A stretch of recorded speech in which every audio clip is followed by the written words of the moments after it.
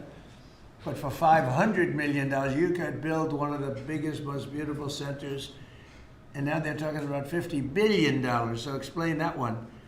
These buildings are there's never been anything. There's never been anything like that. So you're all involved in that. It's pretty amazing. 1 year ago, our country was considered dead by many leaders throughout the world. And now we have what's called the hottest country anywhere in the world. We're the hottest country in the world right now. 10 months took us. I thought it was going to take longer, Michael. I didn't think we were going to have this success this soon. We have over $18 trillion being invested. So much of it by, like you're in for a lot. What's the number that you're looking at? 150. 150 billion. That's good. I don't know, Michael. Am I allowed to ask you? You already gave 6,250,000,000. Do you have you stated a number that you're at for investment, future investment? Well, if I think about all the, investment that we make with the American companies that are adding capacity, particularly around semiconductors, it's several $100 billion. I think that's right. It's pretty good. Yeah, it's pretty good. It makes the 6 billion sound very, very small. That's very good.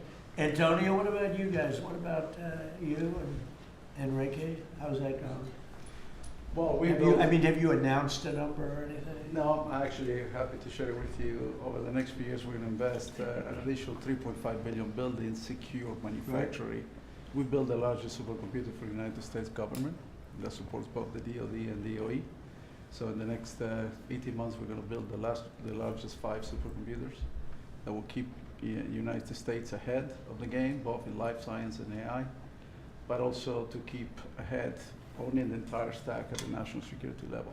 Great. Are you doing that separately? Are you doing that together or No, separately? we are totally separate company. Totally separate, right? From our side, we invest in the US around $18 billion per year. So if Yeah. you look at the next five, That's right. it will be close to $100 billion. And we are going to be investing in AI at the edge, not only on data centers, but how to make AI available to customers in PCs, in headsets, in devices that they would be Right, using right. every day.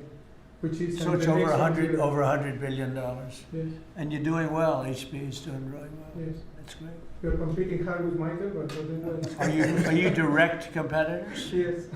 You That's are. it. It's that. That's why they're on different sides of the table, sir. The old days would say, why don't you make a deal? I guess now it's not so easy to make We a can deal. have an arm wrestling match now. Yeah, instead of- right. if we want to. And Cristiano, you've been amazing, right? Your company with the investments. How are you doing with We're doing investments? great. I think, Mr. President, you have a great decision. I think when you drove our company to continue to be innovating, and I think we're doing very good. We've been, in addition of doing phones, I think we're now, our chips are going to every car company in the world, all the car companies. We're entering into the robotics. There's a lot of growth in robotics and the data center. The new smart glasses going to be the future of mobile devices. Industrial, I think a lot of the drive towards manufacturing the country is driving a lot of technology for smart manufacturing. We're making chips for that. So I think we're very excited. And I think, like Michael, I think the number of industries our chips are being enabling is driving hundreds of billions of dollar investments. And most important for us, semiconductor manufacturing is very important. So we are going to be customer of the fabs that are being built in the United States by TSMC and Samsung. So we're just going to keep going forward. Yeah, those investments are very important, and we are all customers of those fabs. Those two are my customers too. So Memory stuff? Memory? we don't do memory. We do a lot of the Who's processing. the king of memory? It's Micron and Micron's- SK yeah. Hynix. And Micron's Samsung. another one doing very well. That's great. Yeah, I heard you're doing fantastically. Congratulations. Thank you, Mr. President. The stock market has set a 51, think of this, 51 all-time record highs during the last 10 months. 51. You guys are big beneficiaries. You're setting the records, right? It's amazing. 51 times we've hit a new high. And in the history of our country, if you think about it, 51 times during the last 10 months. And Bruce, let me ask you pull these people all together. How's it looking for technology? A lot of global competition, but you'd rather be playing our hand than any other hand in the world. I think so. We have a good hand right now, don't we? Joe Biden secured just really much less than $1 trillion of new investments in 4 years. And in 10 months, we secured more than $18 trillion. So 18 times the amount in 10 months what they did in 4 years. And they would have gone negative. They were heading toward negative. In other words, not $1 trillion, but it could have been 3 or 4 or 5 trillion less because people were leaving. So it was a big turnaround. In 10 months, the $18 trillion, it's a record. There's never been a country that's gotten anywhere near that. In the Middle East, when I left the Middle East, we brought back $3 trillion and lots of Boeing airplanes, like 300. And Boeing gave me the award for the greatest salesman in the history of Boeing, which was a nice little award, every little plaque. The greatest, I think I've sold 1,000 Boeing planes, can you believe it? Now all they have to do is make them, okay? They gotta make them, but they will. But we have made historic trade deals with the United Kingdom, China, Indonesia, Vietnam, Japan, the EU, Malaysia, Cambodia, El Salvador, Argentina, Ecuador, Guatemala, Switzerland, Liechtenstein, Thailand, and South Korea, and many others. And a lot of it's based on the November 5th election result, which was a massive victory. We won all 7 swing states, the popular vote. We won the Electoral College by a landslide. We won counties. The counties, they do it. I don't know, to me it's the most accurate of all in many ways. We're 2,700 counties against 525. That's pretty good, right, Cristiano? Pretty good. 2,700 against 525. 525. That's why when you see the maps are all red, except for 2 little blue lines on the right and the left side of the map. They're probably changing too. Americans are great builders, and in the Trump administration, America is once again a country where innovators get a green light. You have the greatest innovators in the world at this table, and representing a lot of their friends who are competitors and friends. But we're really on a big move to get rid of red tape so they can run their businesses and not have to wait 10 years for an approval. In the old days, getting some of these approvals for plants that are already being built would have taken 10, 15, even 20 years prior to rejection. You'd get rejected. You'd work 20 years and then you'd lose 5 to 4.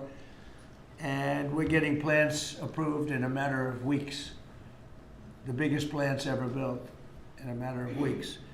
for every new regulation, we're slashing more than 10 old regulations. So we're not allowing regulations unless they slash 10 old regulations. We did that in the first term, and we cut more regulation than any administration ever. In our first term, we have the all-time record. I think we're exceeding it here. In fact, now it's 1 in 24 is the number we're at. It's 1 in 10 you have to do, otherwise we're not letting you do it.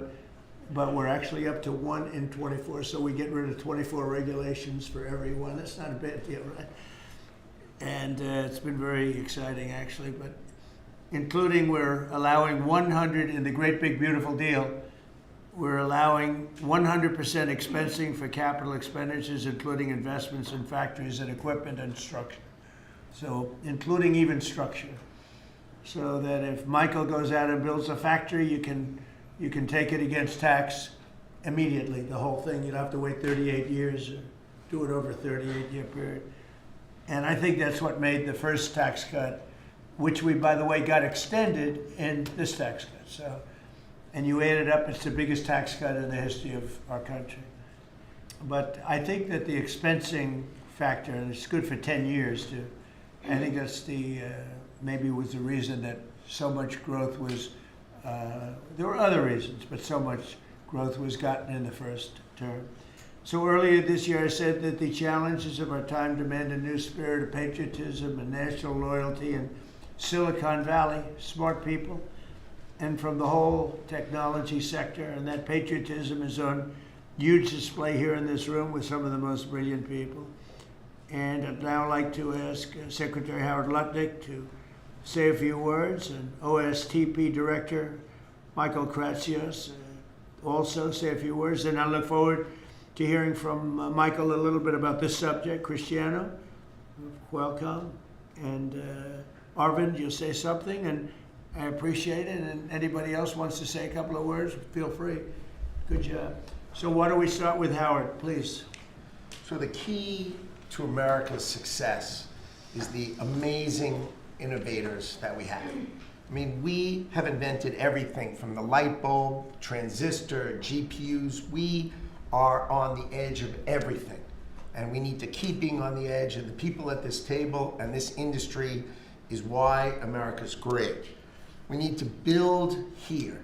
You know, for too many years, we innovated and we let everyone else build our stuff.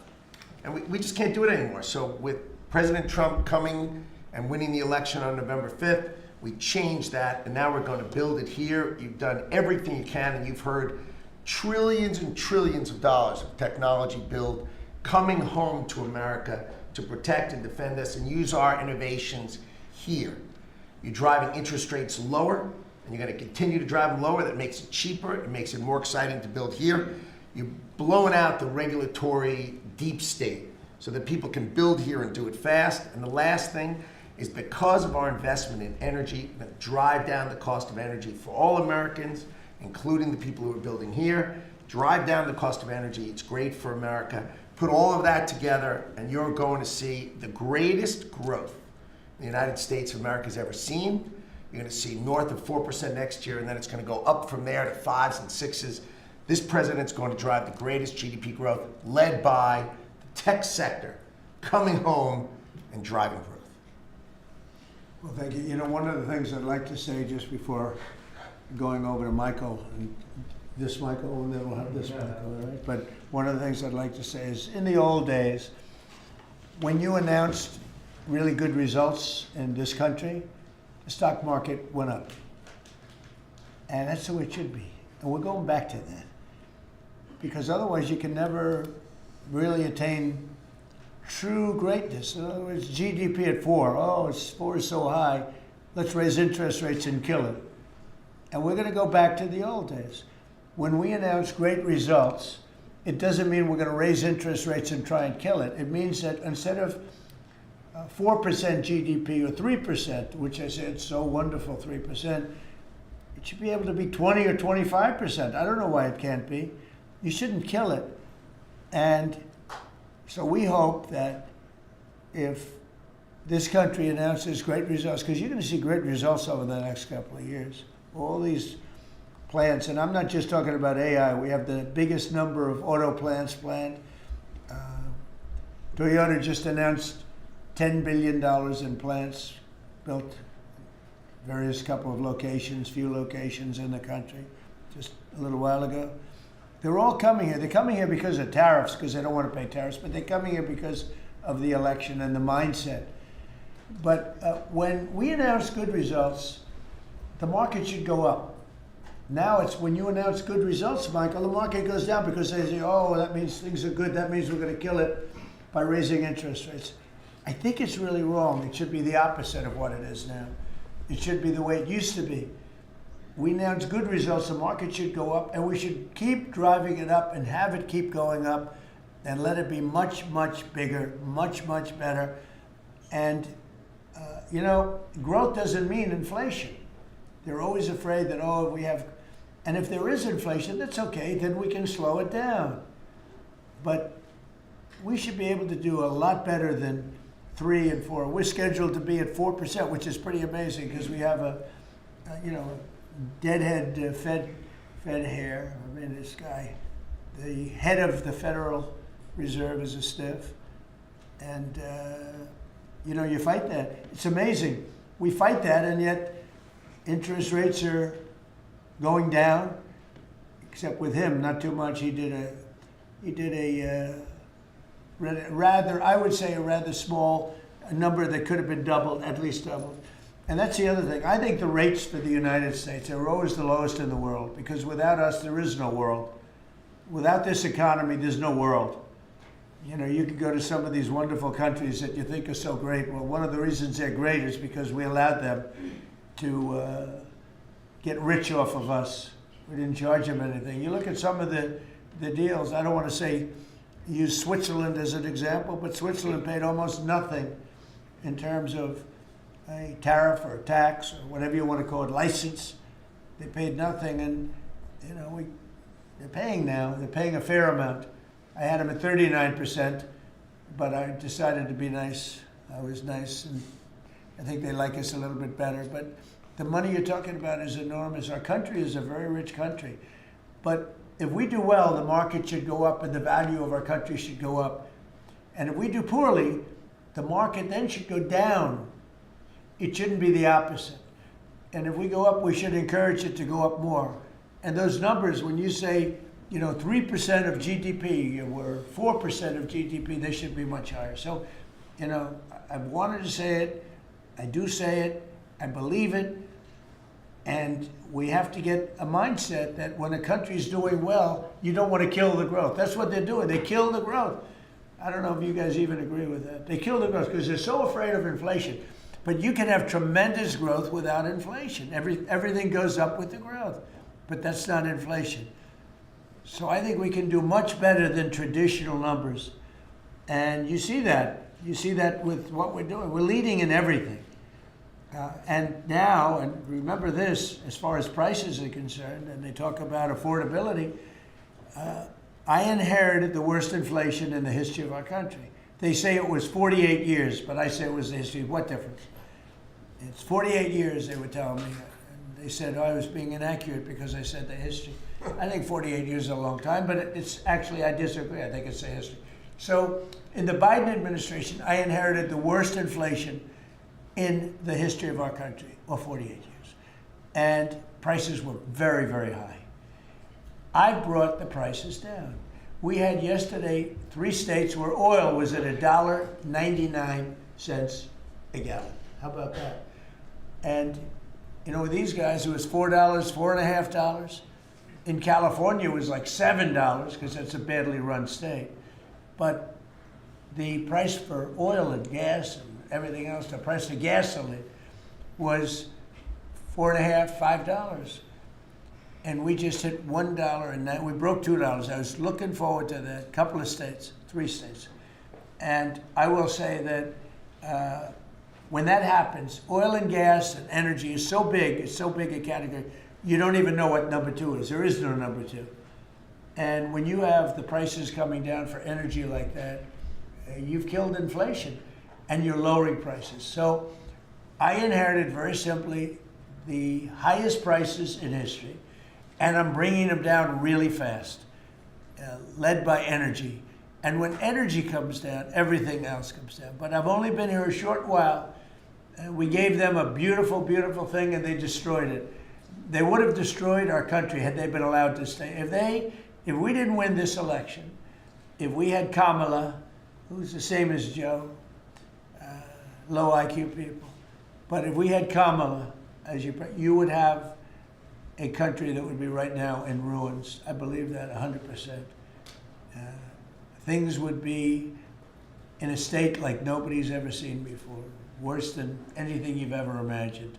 Worse than 1929, in my opinion. Instead, we have the hottest country in the world, and we're going to keep it that way. But just to finish, we inherited high prices. We're bringing them down very rapidly, and we're bringing them down to very, very good levels. They'll soon be down at very good levels. Michael, please go ahead. Absolutely.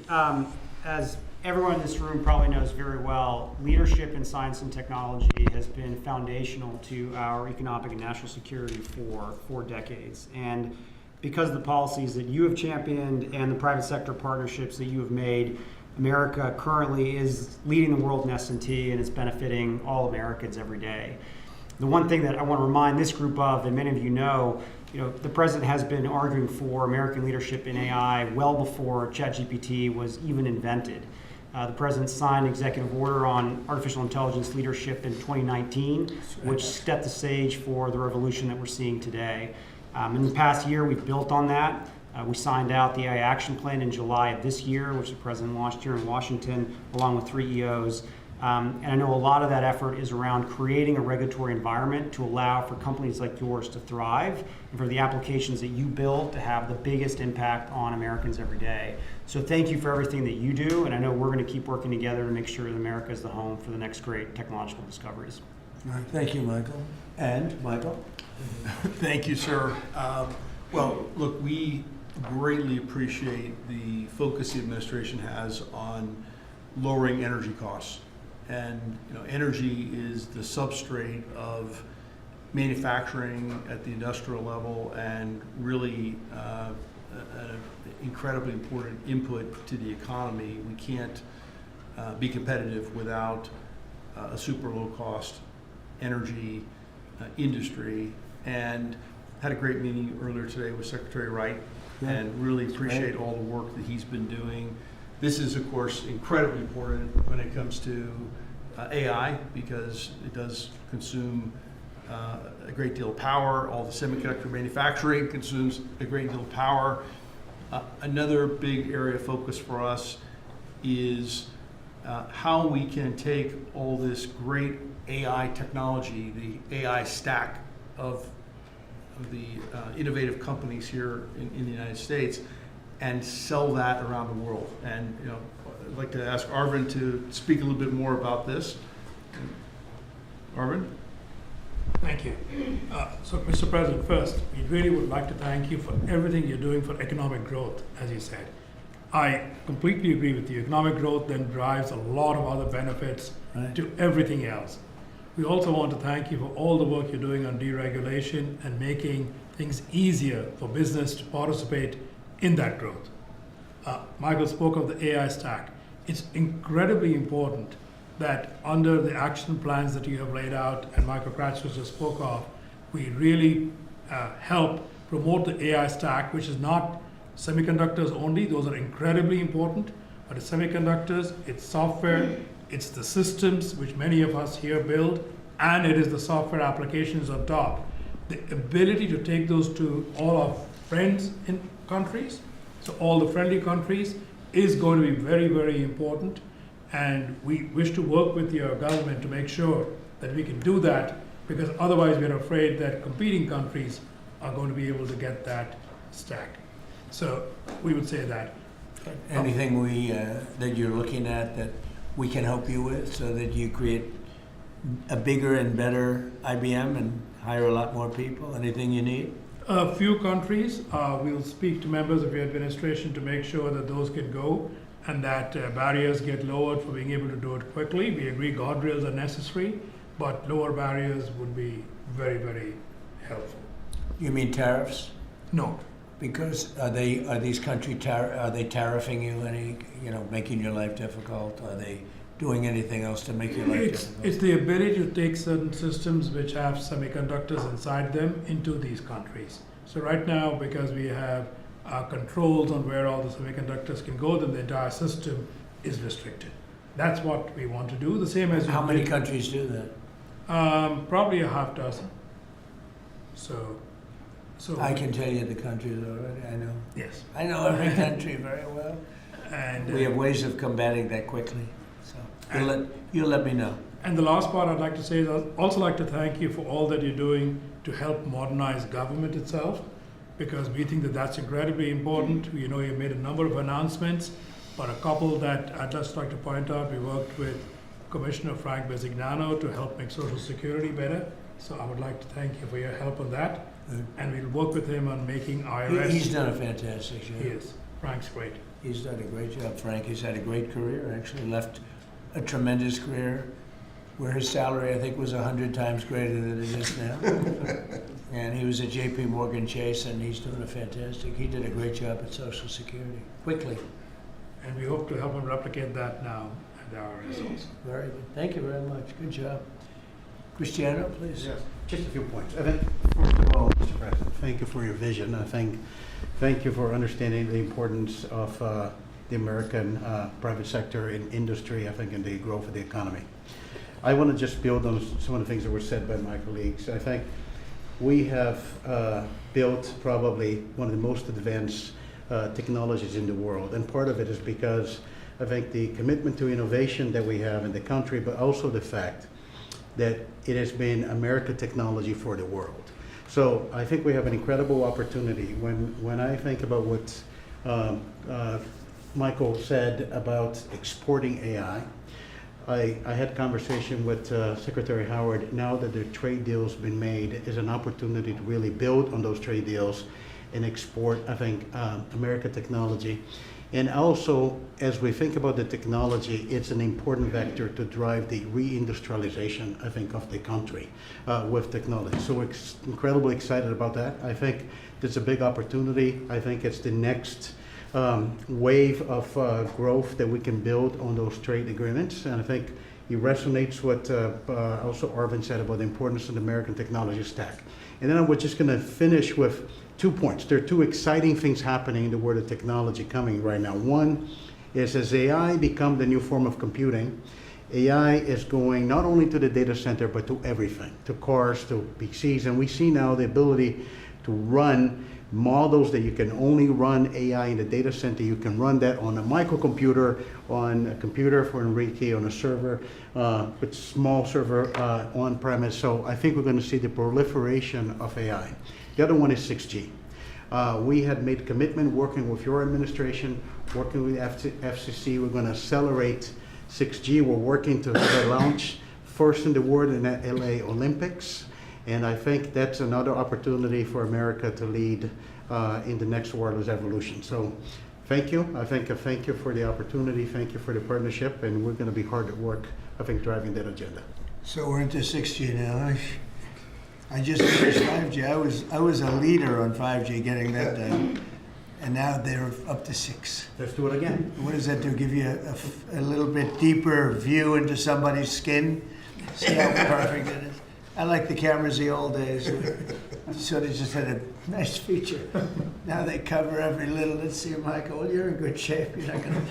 But I tell you, it's the 6 is coming, huh? It's coming. Does it ever end? And what happens? You'll be into 7, right? Before 6 gets old, you'll be into 7. Anybody have anything else to say? Anybody? I think that the other thing is we want to thank you as well for the openness of your organization and your team. We always find people that wants to hear what we need and is willing to design programs that will support us. So thank you for. Well, we're here to. We want you to just dominate the whole world in terms of what you do. It's a very important world, and you're doing that. And we're making it easy for you, and that means you're going to do it faster. It's more jobs, and a lot of good things happen. Right? Go ahead, Maybe, please. Mr. President, you may not recall, but in your first term, you actually sponsored the Department of Energy to build the largest systems ever built. And thanks to your sponsorship, the Department of Energy owns the 3 top supercomputers in the world. Yep. And we build them with them. And these are systems that can do quintillion operations per second. And that means we can solve I a lot remember. of, We made that possible. a lot of It's worked out very well. Good. solve problems. So now we're going to build the next generation again. Good. Sounds good to me. Any questions, please? Mr. President, thank you. Can you explain a little more about this Venezuelan oil tanker and share a little more information? Well, I'll let the people do it, but you see the result, and I guess they probably have released the pictures by now or pretty soon. You'll discuss that with the appropriate people later on, but no, it was seized for a very good reason. Mr. President, how about Cuba? So there's a new proposal from DHS that would see tourists from a lot of countries have to hand over 5 years of social media history to get a tourist visa. Are you concerned at all that if that's implemented, there would be a decline in tourism next year? And what sort of material No, do you think is? we're doing so well. We just want people to come over here and safe.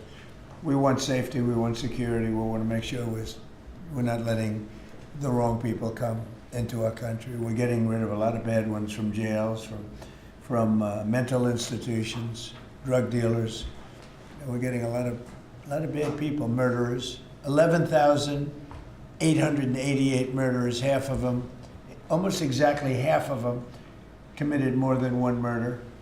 We're getting rid of them. In some cases, we don't even want to get them out. We put them in jail because we're afraid they're going to come back into our country. We're not going to let them back in. So we've taken a very tough stand. And you see where we've been, like Washington, D.C. now, people walk down the streets. They go into restaurants at night. It's beautiful. It's like this beautiful thing to see because till I got here, this was a very, very bad place. We had a terrible thing happen 2 weeks ago with terrorism with regard to 2 National Guards people that are so phenomenal. One is no longer with us, and one, amazingly, we weren't looking with great hope on that, that Andrew. And today he got out of bed, actually, stood up, didn't say anything. It's a little early, but the chances of Andrew, other than his mother who said, nope, he's going to be okay. His mother was the most positive person. And could be that she'll be right. It's pretty amazing. Made progress. It was, both of them were so badly hurt, we never thought that one could survive. So it looks like Andrew's doing pretty well. Mr. President, The winner of the Nobel Prize dedicated the prize to you, the Nobel Peace Prize, and she left Venezuela at a great risk to make it to the ceremony. There is a risk she could be arrested, actually. What would happen if she's arrested? What message do you send, or would you send to Nicolas Maduro? Well, arrested by who? The Nobel Prize Committee? In terms of, that's probably the ones that would arrest. I don't know anything about it. She was very gracious. She said I should have gotten the Nobel Prize, and I don't, I'm doing this to save lives. I'm not doing it for any other reason. But no, I don't like if she would be arrested. No, I wouldn't be happy with that. Mr. President, Senate Republicans currently have a healthcare proposal that would take away, let those ACA subsidies expire and then put about $1,000 in people's HSAs. Do you think that is enough money, and how do you ensure that people who will see those tax subsidies expire won't see their healthcare costs skyrocket? Well, the Unaffordable Care Act, which is Obamacare, they call it now the unaffordable because it's unaffordable. It used to be called the affordable, but it was never affordable. It was always bad. It was basically designed for the benefit of insurance companies. And what we're doing is we want all of the billions and billions of dollars that went to insurance companies to go directly to the people, and they can buy their own health care. And people love it. I don't know if the Democrats are going to approve it because they want the insurance companies to make money. It was a scam. Obamacare was a scam. But we're going to see. I mean, the Republicans, I can tell you, want the money to go to the people. And we're winning that battle. The Democrats are having a hard time with it because they're in the pocket of the insurance companies. Yes, please. You spoke to some European leaders today, I think, sir, about Ukraine. I did. Could you tell us about that? And is there a new revised peace plan that Ukraine has presented? The leaders of France, we spoke to, and Germany, and UK, all very good leaders, very good friends of mine, and we discussed Ukraine in pretty strong words. And we'll see what happens. I mean, we're waiting to hear answers. before we progress. You know, we're not spending any money in Ukraine. We're selling basically missiles and everything else to NATO, and NATO's paying us, and then they distribute it to who they want. I guess they're mostly distributing to Ukraine, but we're not spending money. But you know what we are? We're spending a lot of time and a lot of effort, because last month 27,000 soldiers were killed. Both, think of it, 27,000. That's if you take a football game and take half the stadium, that's 27,000. So 27,000 soldiers were killed. Russian and Ukrainian soldiers were killed. And I want to see that stop. We'll find out. Look, there are a lot of things happening right now. A lot of people say it's closer than it's ever been. It's a war that would have never started. If I were president, would have never started. It's a war that should never have started. But we'll have it figured out, I think, within a pretty short When you say very strong terms, sir, could you explain that? Well, I think we had some little disputes about people, and we're going to see how it turns out. And we said before we go to a meeting, we want to know some things. You know, they would like us to go to a meeting over the weekend in Europe, and we'll make a determination depending on what they come back with. We don't want to be wasting time. Sometimes you have to let people fight it out, and sometimes you don't. But the problem with letting people fight it out is you're losing thousands of people a week. It's ridiculous. The whole thing is ridiculous. Mr. President, two questions. One, the oil tanker. Who owns that oil tanker? You'll get that information later. Okay, and have you spoken to Maduro since your last conversation? No, or has I it haven't. only been one conversation? No. And when you say that the European leaders want to have a meeting over the weekend, are you talking about with Zelensky or with them? With Zelensky and us. And you said in an interview yesterday that you think it's time for Zelensky to start accepting things. What things are you talking about? I think he has to be realistic, and I do wonder about, you know, how long is it going to be till they have an election? You know, it's a democracy. It's a long time. They haven't had an election in a long time. It's losing a lot of people, and it's possible that the people, you know, if you look at the polls, I will say 82%, there was a poll that came out, 82% of the people are demanding a settlement be made, Ukrainian people. They want to see a settlement be made. I understand that. They're losing thousands and thousands of people a week. They want to see it ended. And I do say, you know, at what point, when do they have an election in Ukraine? That's not casting dispersions on anybody, but they do have a massive corruption situation going on there. And they do say, you know, when are they, people are asking this question, when do they have an election? Are they going to have an election? Or are they going to just keep it going like this? So I think it's time to get that war settled. And I think it's a war that can be settled. But it takes two to tango. Mr. President, Warner about the new owners of Warner Brothers Discovery to make changes at CNN, big changes, and have you spoken to Jared about it? What are you doing with him, or are you sort of wall him off a little bit? So what do you want to know? What changes do you want to see at CNN under new ownership? Well, I'm not involved in that. I will be probably involved, maybe involved in the decision. It depends. You have some good companies bidding on it. I think the people that have run CNN for the last long period of time are a disgrace. I think it's imperative that CNN be sold, because you certainly wouldn't want to put people, just leave those people with some money, good money, and CNN, so that, you know, they can spend even more money spreading poison, because it's lies. It's a disgrace. So I wouldn't want to see the same company end up with CNN, the same company with money, because right now they don't have too much money, but they have value, I guess, based on the bids. They've got value. But I think CNN should be sold, because I think the people that are running CNN right now are either corrupt or incompetent. And that'll be a factor in the decision making, because, you know, we've got some. Well, in my mind, but you know, I can be talked out of that by some very talented people that we have, antitrust people. But I just think that the people that have run CNN into the ground, by the way, nobody watches, very few people watch.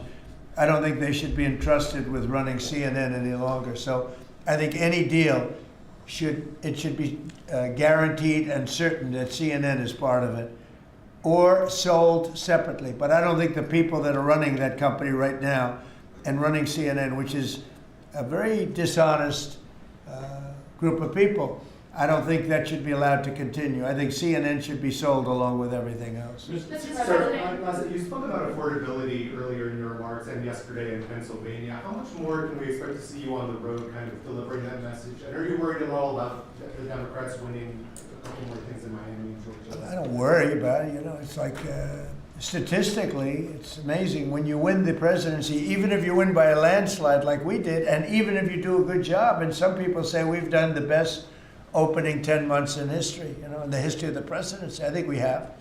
Who's done better? We ended 8 wars. We have the strongest economy. We have $18 trillion coming in, which is more than any country had, times I think 5 or 6. 18 trillion is a lot even in your standard, right? Yes, sir. Even for that guy, 18 trillion is big numbers.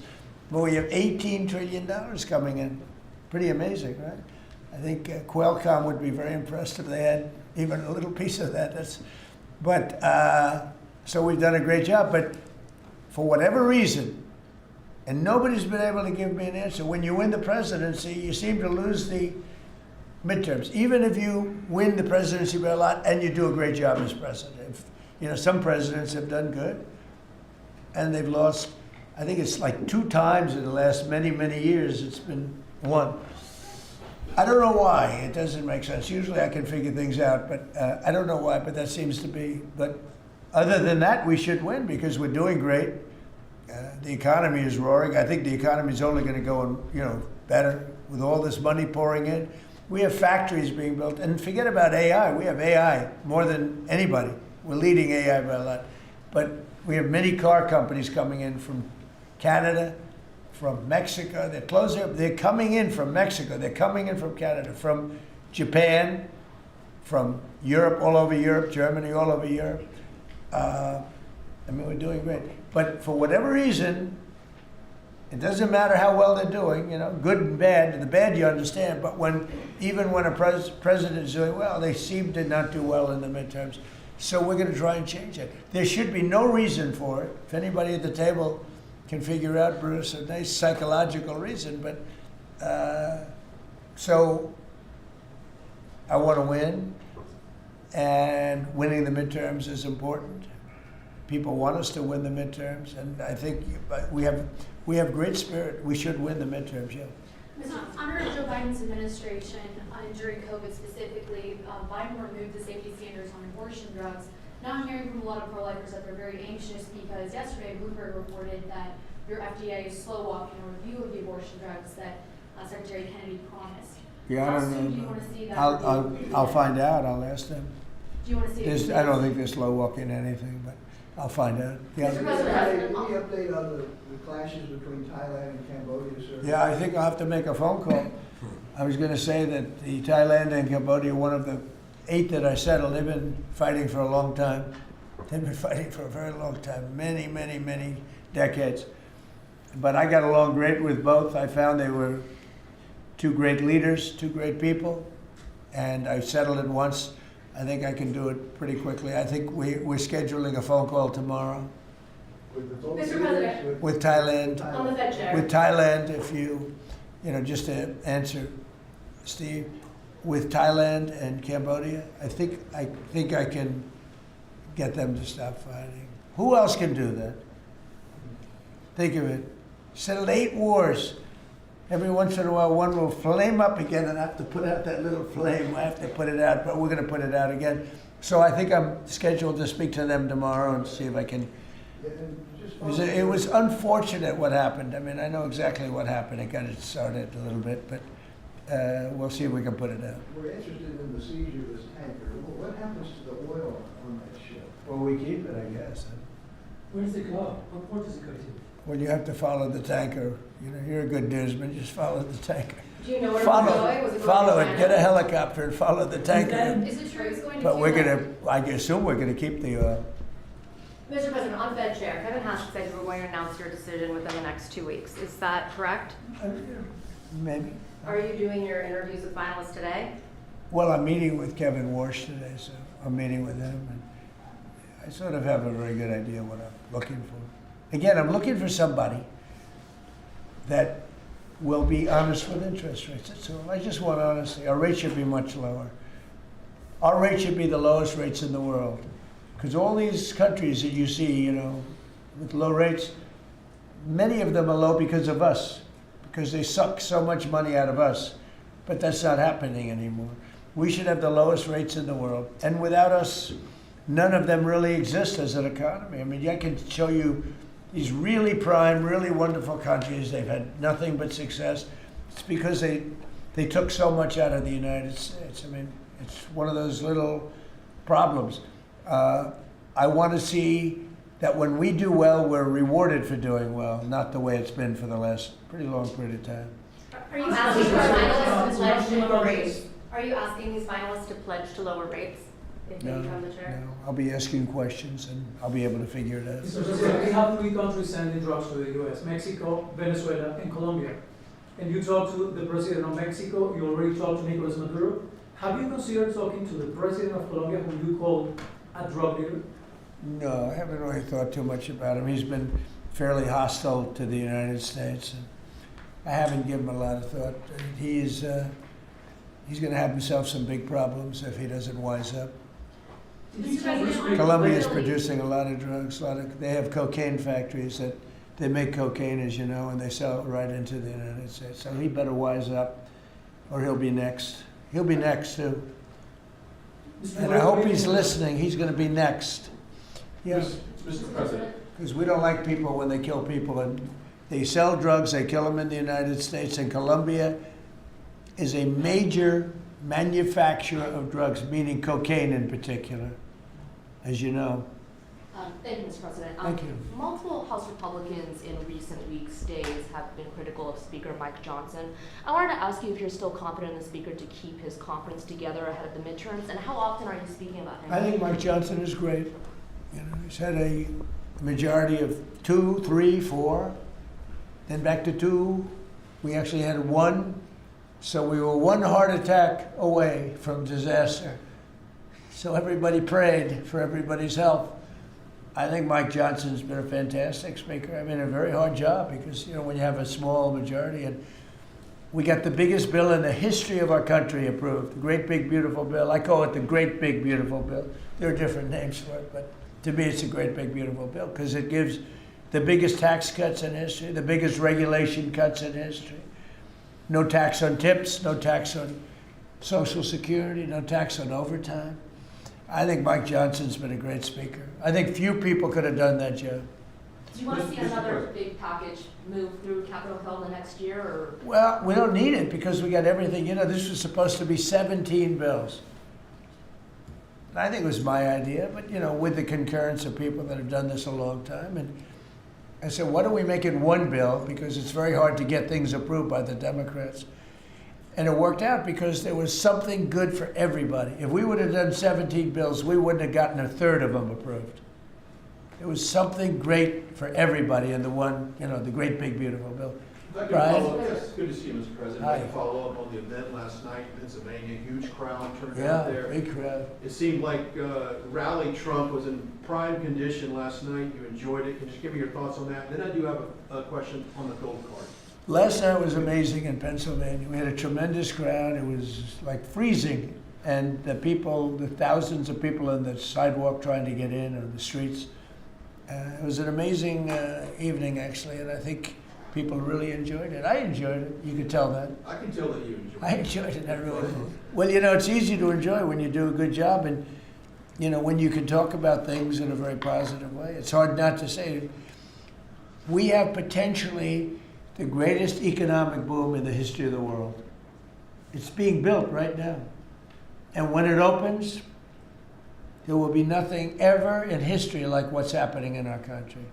And, you know, Washington, D.C. is safe, and Memphis is now. Look at Memphis. Crime is down 60% in Memphis. We just got there 3 weeks ago. And we're going to have New Orleans. New Orleans we just sent a group of people there, and crime is down 28% in about 3 days. No, we do a good job. You know, And these are central casting people. These people they're very tough people if they have to be. They're very good, they're great patriots, but they are the toughest, and they don't take any nonsense. And every place we go, we knock down crime.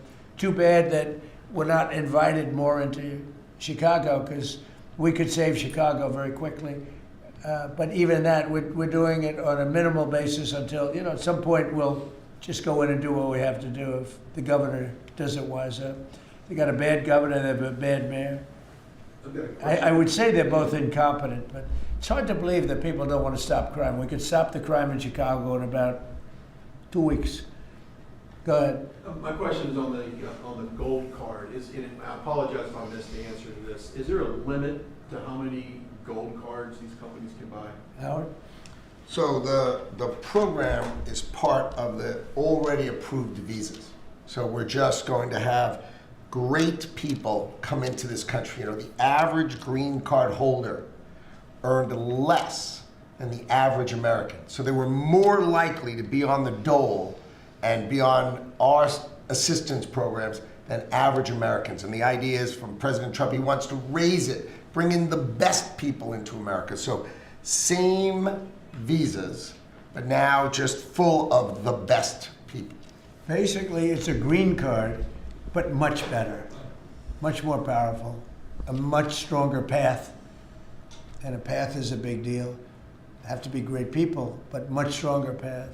And it also, in addition to that, helps companies, because not only for companies, but if IBM gets somebody #1 in his class at the Wharton School of Finance, and you're dying to get the person, but you can't guarantee the person stays in the country, because oftentimes they'll say, "I'm sorry, sir, you got to get out of here. You have 24 hours, right?" And you say, "Where's my employee?" Now IBM can buy a card, and that employee can be there for essentially a very long period of time. Mr. President, could you tell Bruce? It's so needed for the companies. It's needed for others, but really it's basically a much better form of a green card. And you can't get green cards. They are impossible to get. This is much better than a green card. Yeah. Yes, so did you tell Bruce Blakeman not to run for governor, or that she should think about not running for governor? I haven't spoken to, first of all, he's a friend, she's a friend. These are two great people running. In a way, I hate to see them running against each other. I hope they're not going to be damaging each other. But Elisa's fantastic, and Bruce they're two fantastic people. And I always hate it when two very good friends of mine are running. And I hope there's not a lot of damage done. Sometimes it works the other way. The victor ends up being much stronger because of it. A lot of times that happens in politics. You think you'll step in a couple months after you see who performs? Well, I think in New York we have a convention toward the end of February, and I think you'll know pretty much at the end of February what's going to happen. And I'll probably have to, do what I want to do. But I hope that he's running now, as you know, and she's running. We have two very talented people. Either one should win against the Democrats. Mr. President, the Prisoner Legacy story lately focuses on one of your cabinet members predicting that you're going to fire this one or you're going to get rid of that one. Of all your cabinet members, who would you perceive as the most under attack? Well, I think my cabinet's fantastic. I read these same stories that I'm unhappy with this one or that one, and I'm not. I think the cabinet's done a great job. I read a story that I was unhappy with Pete because he was attacking drug dealers. I said, that's not exactly right. I would say very much the opposite. Pete Hegseth has been phenomenal. I read a story recently, I'm unhappy with Christie. I'm so happy with her. I mean, we have a closed border. We have a border that's the best border in the history of our country. Why would I be unhappy? She's fantastic, actually. No, we have a fantastic cabinet. Really fantastic cabinet. I mean, Lutnick I'll have to think about. No, Can't have everything. Can't have everything. He's doing great. Well, Howard's done really well, and Scott's done really well. We have just a fantastic cabinet. I'll tell you who's doing a great job is Linda McMahon. We're bringing education back to the states where it belongs. Education is going, we can't do any worse than we're doing right now. Let the states run it. If you go back to some of our states that are run so well, so good. I would say 40 of them. And then you'll have trouble with 5, and you'll have bigger trouble with another 5. But you have 35 or 40 states that will run education as good as Norway or Denmark, Sweden. We have some, the heads of the list are Denmark, Norway, Sweden, a few others. I think if you go to Iowa and you go to Indiana and you go to, I can name a lot of states, I think it would be almost the equivalent or maybe better. But you can't run a school system in Iowa from Washington, D.C. Yeah. Sir, the Gaza plan, when do you expect to announce members of the Board of Peace, the leadership of that? Well, we'll do it early next year. And the Board of Peace are going to, it'll be one of the most legendary boards ever. Everybody wants to be on it. It's mostly going to be, I guess, we weren't thinking about it that way, but they want to all do it. Basically, it'll be the heads of the most important countries. Mr. President. They all want to be on. It wasn't really planned. We thought we were going to get very distinguished people that do that kind of thing for a living. But really, it looks like it's turning out to be, they want to be on. The heads, the kings and the presidents, prime ministers, they all want to be on the Board of Peace. Mr. President, on the follow-up to last night's rally, can you clarify, you have called the affordability crisis as a Democratic hoax, but you also want to make America affordable again? No, the word that they use is a hoax, and because they're the ones that caused the problem. I'm talking about when you're trying to say it a different way. Now, it's pretty simple, though, if you listen. It's a hoax where they created the problem. They're the ones that gave the high prices. So when they use the word affordability, they shouldn't be using that word because they're the ones that created this problem. They created the highest inflation in history, and they created the highest prices in history. And now we have to get those things down. But when they look and they say affordability. They never discuss it. They just say the election's about affordability. Well, it may very well be. I think it's also about still the border. You have to remember the job. The sad thing is, for 7 months, we've had no people come through our border. Nobody can even believe it. 0 people. And the people that do that are largely Democrats, which the people that do the stats. We've had no people come in, other than coming in legally. But if you take a look, and nobody wants to talk about that. In fact, last night I said, let me talk about the border. My own people told me, sir, nobody cares about the border anymore. You've fixed the problem. I said, do I get a little credit for fixing a disaster where millions of people a month would flow into our country, and from prisons and from gangs and from drug dealers and mental institutions? They say, sir, you fixed the border. Nobody cares. I say, but I care. It's sad when you fix something and then you can't even use it. You can't talk about it. My own people don't want to talk about it anymore. But very simply, the Democrats created the worst crisis of inflation that this country's ever had. And with that came the highest prices that we've ever had. And I'm fixing it. Mr. President, has Secretary Hegseth told you why he hasn't released the video of the second strike? No, he hasn't told me. I thought that issue was dead. You're surprised you bring it up. You must be CNN. Lawmakers are still Are you talking about CNN? it on the Hill. Are you CNN? I am with CNN. Oh, gee, I'm shocked to find out. But lawmakers are still talking about it on the Hill. Well, I'll tell you, I don't know about lawmakers. Which lawmakers? You're talking about Most of the Democrats? Democrats have Talking been talking about Democrats? trying to release it. I mean, the people that you work for, the Democrats? You know you work for the Democrats, don't you? You're basically an arm of the Democrat Party.